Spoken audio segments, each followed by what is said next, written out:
Hey guys, Prowl 1701 here, and today we're going to be doing another one of our Versus Space Off series. And today we're looking at Season 7 of Classic Who versus Series 7 of Modern Who. Now, we all knew going in this one was going to be a close one because...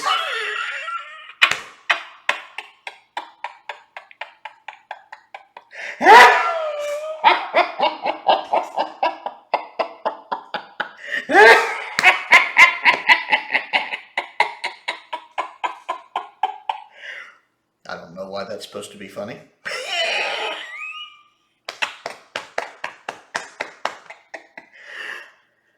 Okay, I think I've got it out of my system. Yeah, I think the only ones of these I ever figured would be close would be the Russell T. Davies era ones.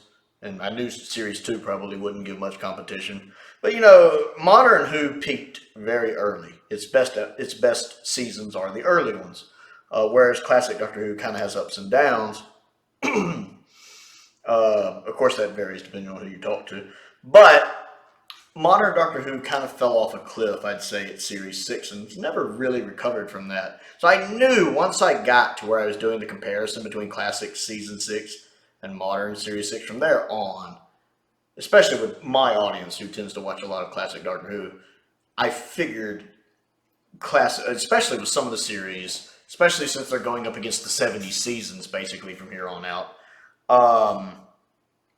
that it was just going to be a one-sided, you know, victory for Classic Who. And I even mentioned this when I made the post, you know, for people to vote. You know, this is pretty much done for comedic purposes. I just wanted to know how badly it was going to be. So let's have a look. So, pitting Classic Doctor Who up against a Modern Doctor Who. I also, of course, gave the option I always did for I can't decide / it's a tie. But then I added the option of really, Prowl? Seriously? Like, seriously? And I have to say, Classic Season 7, of course, slaughtered Modern Series 7. Classic Season 7 taking 84% of the total vote, with Modern Series 7 taking 9% of the total vote, 1% saying they can't decide, it's a tie, and 6% going with the really Prowl, seriously. And I think we can roll that 6% in with the 84% of Season 7, because obviously Season 7, to basically give Season 7 90% out of 100. That is hilarious. I look at the 9% that voted for Series 7, and the first thing that goes through my mind is 9% of the people who voted in this poll have never seen Classic Season 7.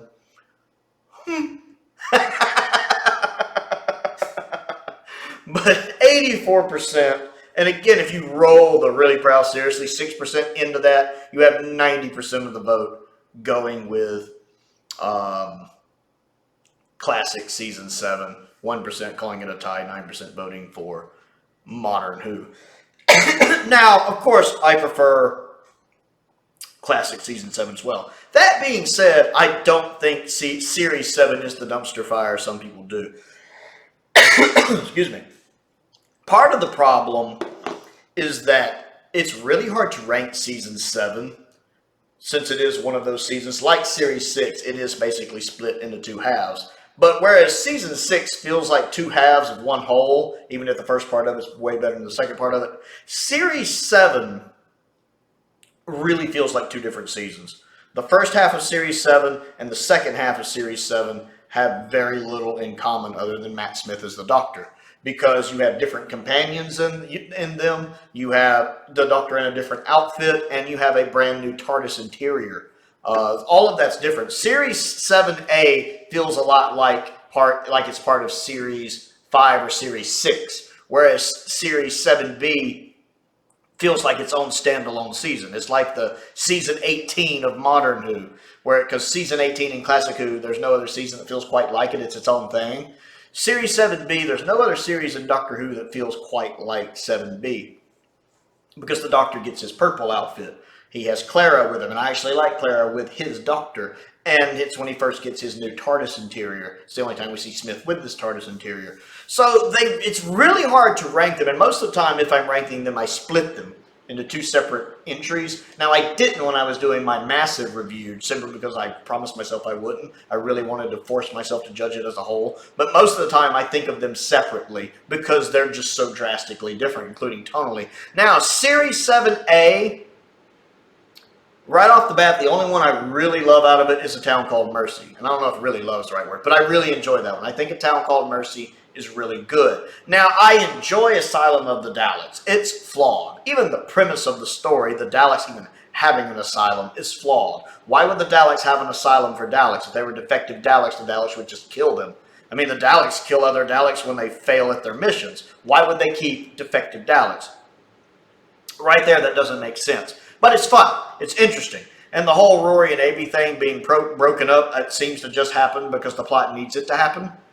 Now, it does a good job of introducing us to Clara early, or that version of Clara, which is Oswin, because we didn't know she was going to be in it. We knew she was going to be in the Christmas special, Snowmen, but not that she was going to be in that. That's pretty neat and good foreshadowing in that. And then the episode itself is a fun little romp, and it has some nice, humorous little bits in it. That's your plan. You're going to fire me at a planet. And then he's like, don't compliment the Daleks when they're firing at me at a planet. I like that. That's funny. So I enjoy that one, even if it has serious flaws. Dinosaurs on the Spaceship, I don't like it. Power of Three, I don't like it. It has a couple nice things. I like that it introduces Kate Stewart. She's not really annoying here yet. And I love the scene when the Doctor's just bored and trying to kill time. That's hilarious. But ultimately, it's a Chris Chibnall episode, which is the most insulting thing you could probably say. And then the Angels Take Manhattan. I don't care for that one either. I think it's the weakest of the Angel episodes by far. Yeah. But I really enjoy Season 7B. I think it's highly underrated. I think it gets lumped into 7A a lot because they're technically one series. But Series 7B, I think, is really good. I love the Snowmen. I love the Bells of St. John. The Bells of St. John is so much fun. It's got some really good incidental music, too. But I love how it brings the Great Intelligence back. And it's just a fun episode. And I love the banter between the 11th Doctor and Clara so much. I wish we had gotten more time with them. I really do. The Rings of Akatan is... it doesn't do much for me. It's got some moments in it. I love Cold War, though. Cold War is a lot of fun.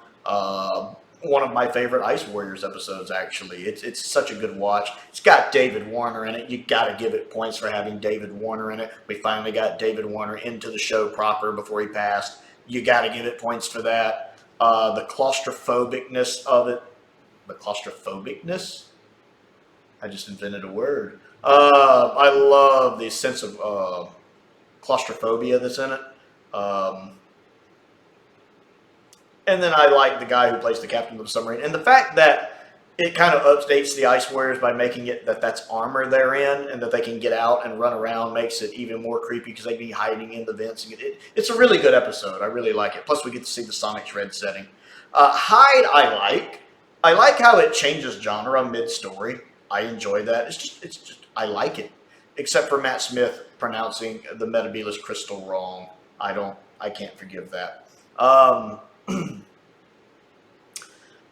What's next? Journey to the Center of the TARDIS, I don't really care for. That's the one really weak story in this one. It needs a rewatch, but I didn't like that one. I love the Crimson Horror. Crimson Horror is kind of like Unicorn and the Wasp. It's silly fun. It's a nice filler episode. It's hilarious. You have Diana Rigg in it. You can't beat that. It's got a nice little reference to Tegan that I like, Braveheart Clara. It's fun. I like that episode a lot. And then you have Nightmare in Silver, which isn't bad. It's not great, but it isn't bad. It does some things I like. Matt Smith puts in a good performance in it, playing not only himself, but also Mr. Clever. I like it. And then Name of the Doctor, I think, is a good way to set up the 50th and has one of the best introduction scenes in all of Doctor Who when Clara's seeing all the past Doctors, the music playing. I love that scene. It fires me up every time I watch it. With an excellent cliffhanger introducing John Hurt as the Doctor. Great story. So I love a lot of Series 7B. That being said, Season 7 of Classic Who is amazing. It's hard for me to pick my favorite season from Pertwee. I'm constantly going between 7 and 10. Now, in my ranking videos series, I did put 7 slightly higher than 10. But there are other times, like when I ranked the Pertwee era itself, 10 was higher than 7. So, I bounce back and forth, but 7 is strong. You have Spearhead, which is such a strong episode. I just watched it recently on Blu-ray for the first time. I'd seen the DVD, but on Blu-ray it looks gorgeous. Love the story. Does a great job of introducing people to this era of Doctor Who in glorious color with a brand new, very different Doctor and a great supporting cast. Love Spearhead. Silurians is great. It's got some good political messages in there. Of course, it looks a little rough since it's not all, surviving. The Masters don't survive.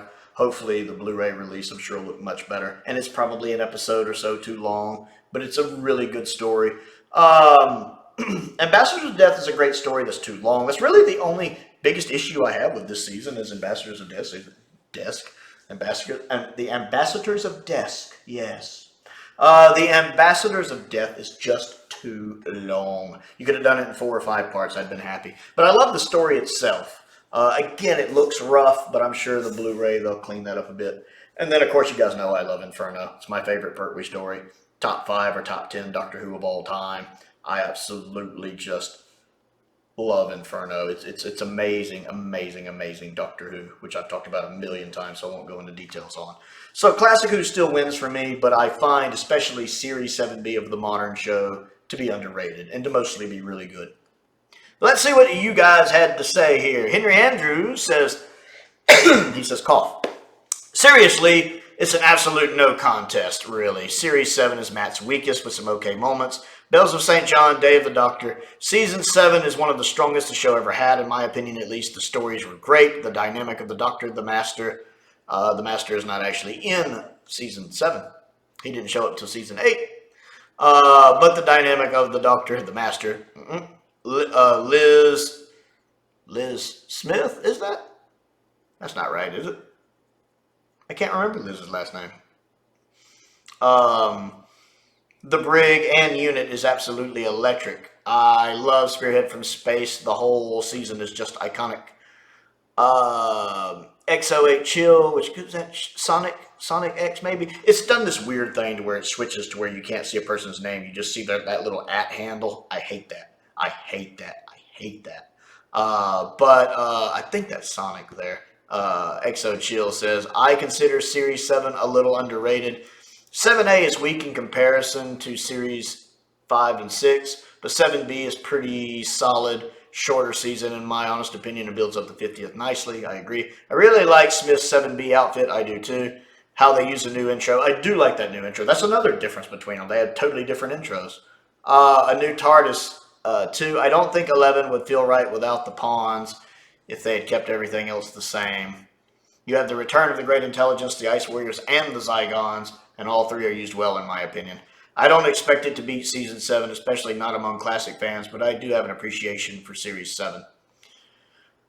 Simon, who has actually sent several things into my P.O. Box, which I appreciate, Simon, says, this is or should be a total walkover for Season 7. It was. Which is a bona fide classic over any era. 4 great stories and the introduction of what would become 2 classic monsters in the Autons and the Silurians. Inferno is amazing, and even the Ambassadors of Death is pretty strong.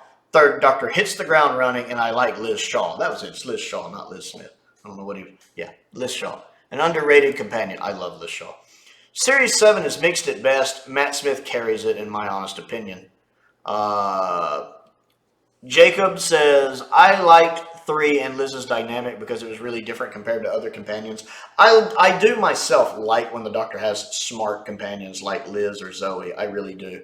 While they obviously cared for each other very deeply, I never got the impression they were best friends. They seemed more like co-workers who got along fine when working but didn't really talk to each other outside of that. TARDIS Spider, who's a fellow WhoTuber, says, having just finished a look at the 3rd Doctor, I will without a doubt take Season 7. Start with Spearhead and finish with Inferno. With a charismatic hero dressed in velvet and ruffles. Heck, I might even dress like that on occasion. And he pulls it off so well. Pertwee just pulls that off so well. Colin Coney, who's one of my top tier patrons, says, I guess there must be some diehard New Who files here, or maybe some wind-up merchants. It's pretty hard to favorably compare Series 7 with Season 7. It's like comparing Christmas or Thanksgiving dinner with a Big Mac. One you have after work when you're tired and barely remember once it's done, and the other you look forward to for weeks and remember for the whole year. Both are enjoyable, but one is at a much more significant level than the other. I went for Really Prowl. Fair enough. I told you we could pretty much roll the Really Prowl 6% into the 84% for Series 7. I mean, Season 7. Season 7. We really could. Shamrock Particle says, this is like comparing a rich, luscious cream-filled eclair to bacterial infection obtained during a drunken encounter at a bar's bathroom. Don't sugarcoat it. Tell me how you really feel. Or maybe that is him sugarcoating it. Which oddly reminds, I need to rewatch the 1993 British sitcoms Chef again. I don't know what that is. Alisticious says, I'm going to assume your fourth option votes will be added to the votes for Season 7. You're right. Otherwise, what world do we live in? You're right. I'm rolling them together. That makes up 90%. Chester's Reviews, who I like, actually. I've watched some of Chester's channel. He's the one that kind of has that puppet that looks like a purple Kermit the Frog. I really like Chester's channel. I've seen some of his videos. Says, personally, I've always thought Season 7 was the most overrated season in Classic Who. Spearhead is great, but the other stories in the season, while having some good ideas behind them, are too long, and as a result, too sore to really keep me entertained. Inferno, for instance, is a fantastic four-parter stretched out to 7, in my opinion, which I respect but completely disagree on. You guys know I think it's perfectly balanced to 7 parts. I feel like 4 wouldn't be enough. The reason that why they added the parallel Earth into the story was because it wasn't running to 7 parts. They had to add that to pad it out a bit. Meanwhile, I find Series 7 to be criminally underrated. I find Series 7B to be criminally underrated myself. Bananas Are Good says, people who voted Series 7 have obviously never seen Classic Season 7. Haha, just joking. You're probably right, though.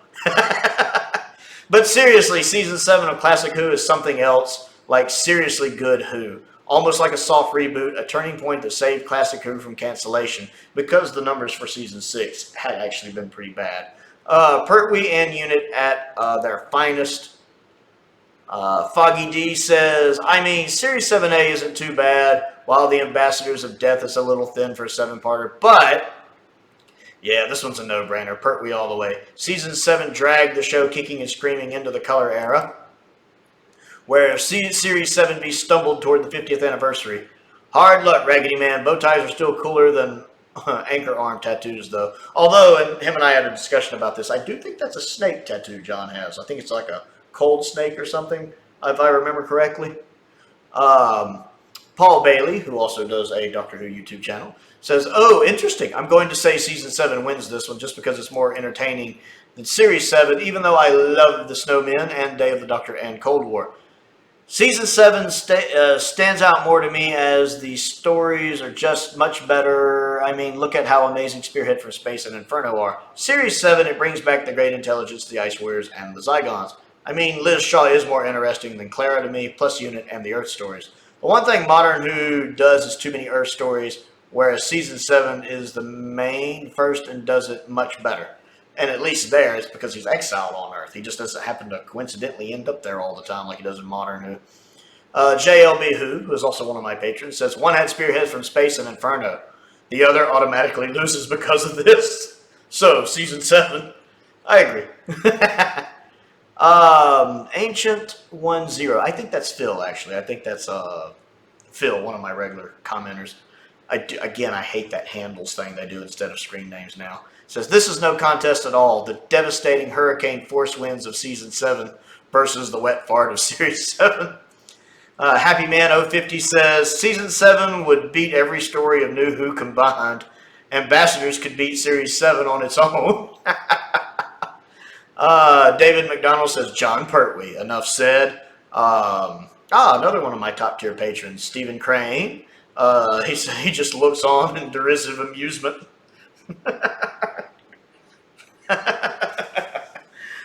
Stephen has no filter. Trust me, him and I talk on my Patreon, down in the comments and in personal messages. He has no filter. He bluntly gives his opinion. Jake says, is this a joke? Season 7 and I don't even have to write any reasons down. Bobby Frackle, who is the resident Delta and the Bannerman fan, says Series 7 of Classic Who is excellent. There is no Series 7 of Classic Who. It's Season 7. He does that on purpose because he knows it drives me bonkers. Season 7 of Classic Who is excellent. Series 7 of Modern Who is, well, it's better than 6, and 6 was awful. And, of course, Philip also added, he was talking about something else off topic. I remember now. Yeah, and that's pretty much what you guys had to say. Again, the comments agreeing with the poll here. Season 7 just swept it. Basically 90% of the vote. 9 out of 10 votes. And it's not surprising. It's really hard for the Modern Who equivalents to stand up to the Classic Who seasons from the 70s. We'll see how the others do. I fully expect from here on out the classic ones will win it by a fair margin.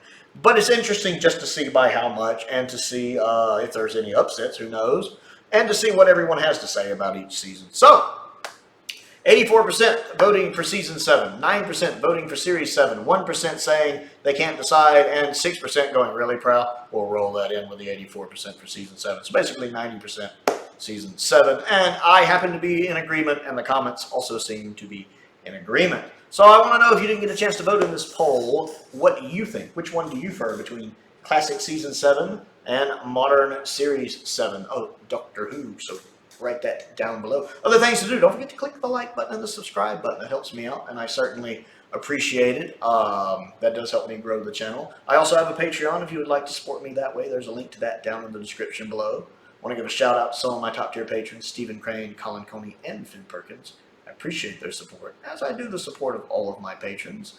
I have also started another channel recently called Geek Speak Euphoria. That's Geek Speak Euphoria, where I'll be talking about other non-sci-fi related things, like talking about basically superhero movies, Superman, Batman, MCU, the DC stuff, all that. And I'll also be talking about video games, like I just reviewed Breath of the Wild recently, and I also will be ranking the Zelda game soon, and probably be ranking the Metroid game soon. Stuff like that. So check that out if you're interested in hearing me talk about other topics. I also have a P.O. box. If there's anything you would like to send me to look at and review, that's down there as well, as is a link to my Amazon wish list. Most importantly, though, thank you for watching.